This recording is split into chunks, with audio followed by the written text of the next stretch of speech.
The morning I stepped out and saw 3 giant concrete barriers blocking my driveway for the 3rd time that week, I knew one thing for sure.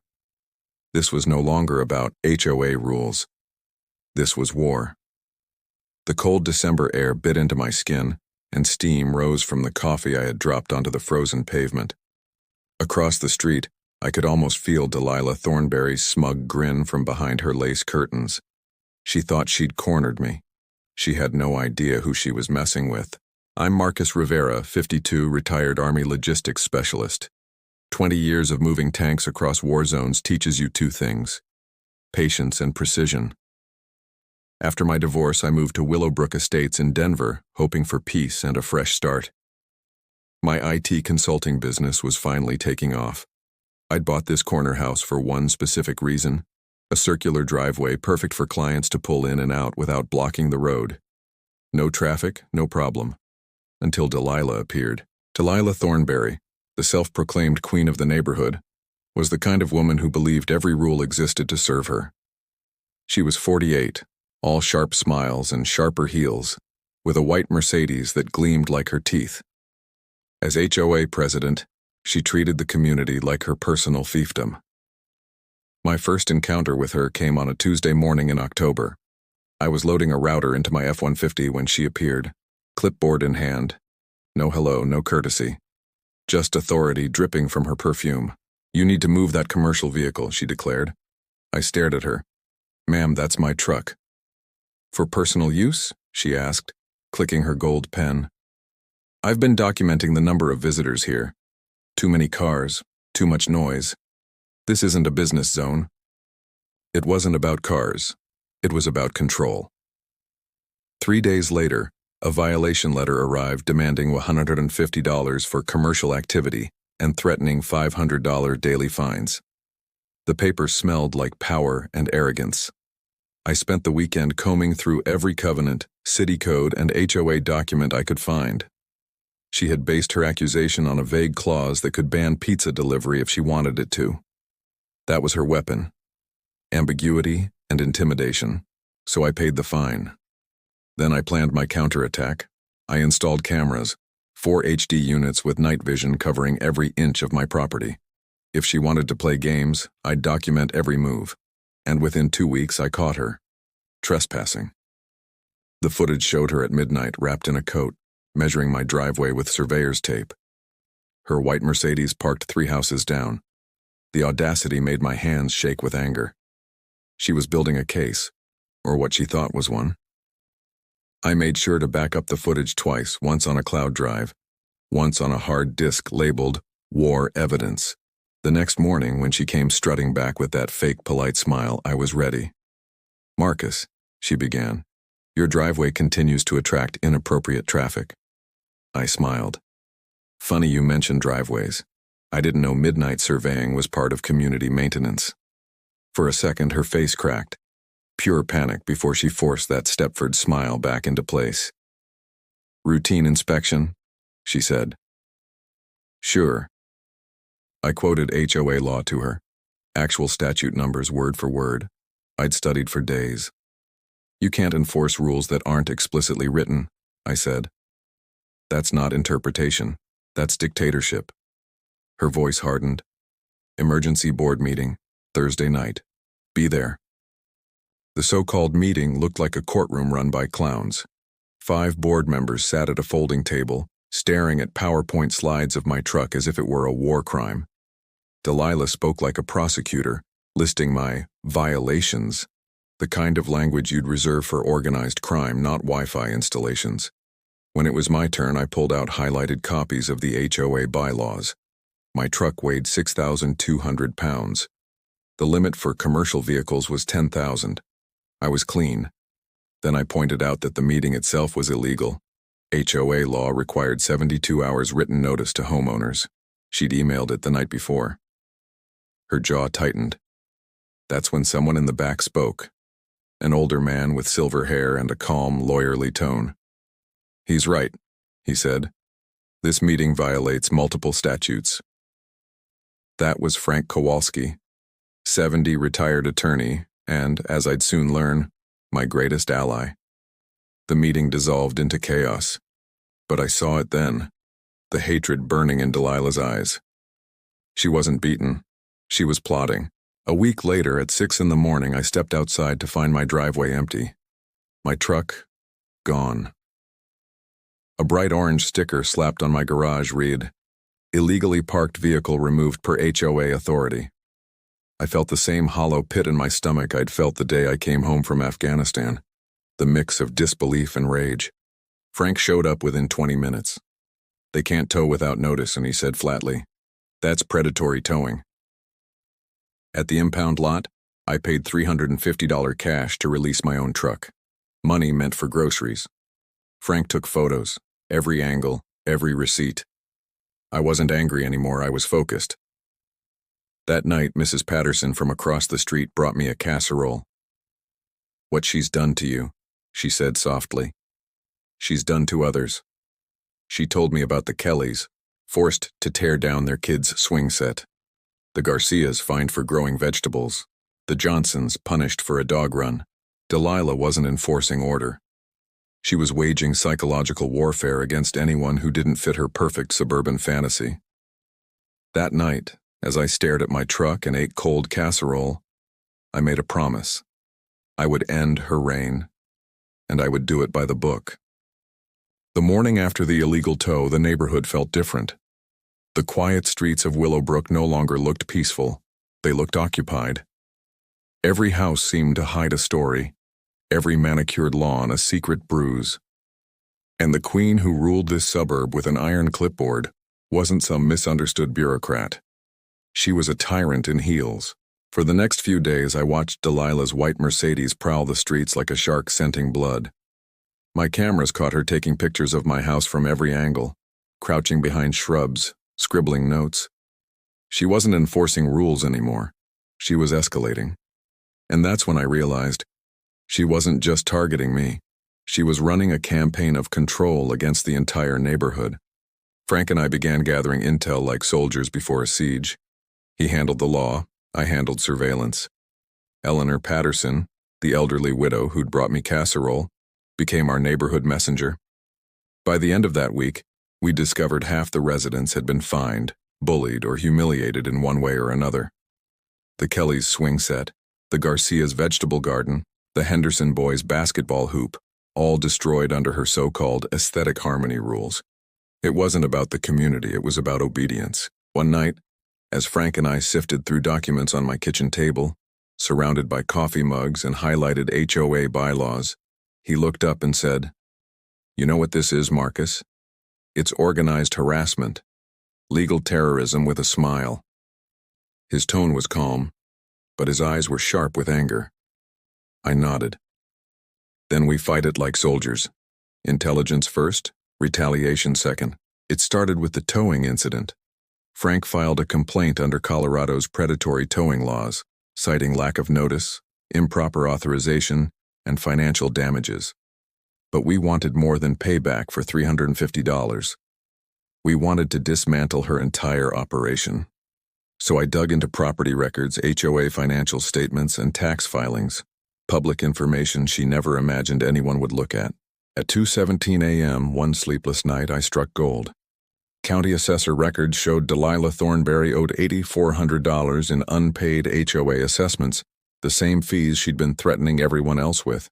She hadn't paid her share of roof repairs, street maintenance, or landscaping improvements for almost 2 years. I checked the statutes again and again, heart pounding. Colorado law was clear. Board members who are delinquent on assessments are automatically disqualified from serving. I called Frank the next morning before sunrise. "She's been serving illegally," I said. "Every violation she's issued for the past 18 months is void." The line went silent, and I could almost hear him smile through the phone. "Marcus," he said quietly, "we've got her, but timing is everything." For a week we said nothing. We let her dig deeper, louder, nastier. Flyers appeared in mailboxes, glossy propaganda with photos of my house and truck, accusing me of commercial disruption. She called herself the Willowbrook Preservation Committee. The neighbors whispered, avoided eye contact. She wanted to isolate me. Instead, she ignited the neighborhood's anger, The Kellys were the first to show up at my door. "We're done being quiet," Danny said, his voice shaking with fury. "We're coming to the next board meeting. All of us." Behind him, his daughter clutched her mother's hand, peeking up at me with shy eyes. "Is the mean lady gone yet?" she asked. I looked down and smiled softly. "Not yet," I said, "but soon." Over the next few days, an entire resistance began to form. The Garcias brought evidence of bogus fines. The Hendersons produced letters demanding they remove a basketball hoop. Mrs. Chen shared her collection of threatening emails signed on behalf of community standards. The pattern was unmistakable. Abuse of power on a scale none of us had fully seen before. That night, Frank spread our documents across my dining table like a general laying out battle maps. "Divide and conquer works only when people stay divided," he said. "She's managed to alienate everyone. Now we unite." But we needed more than moral outrage. We needed something physical, undeniable, a symbol of defiance that couldn't be argued away. That's when I called in my old army buddy, Danny Restrepo, now a concrete contractor who built half the foundations in suburban Denver. When he heard the story, he laughed so hard he nearly spilled his beer. "You want something immovable, hermano?" he said. "I've got just the thing." By the next afternoon, he was sitting in my kitchen spreading blueprints across the table. "4 decorative planters," he said, tapping his pencil on the design. 8,000 pounds each. Reinforced concrete. Steel rebar core. Perfectly legal. Perfectly immovable. He grinned. "Let's see her tow these." Frank's legal mind went to work. He confirmed every detail. Local code, height restrictions, boundary surveys. No permit required for structures under 42 inches. No HOA clause forbidding decorative landscaping. Everything would be airtight. If she wanted to challenge it, she'd have to break her own laws. We decided to strike while she was out of town at a real estate conference. Danny's crew would install the planters over a weekend.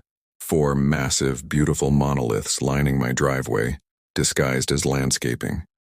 Inside them, 32,000 pounds of revenge. Friday morning, the convoy arrived.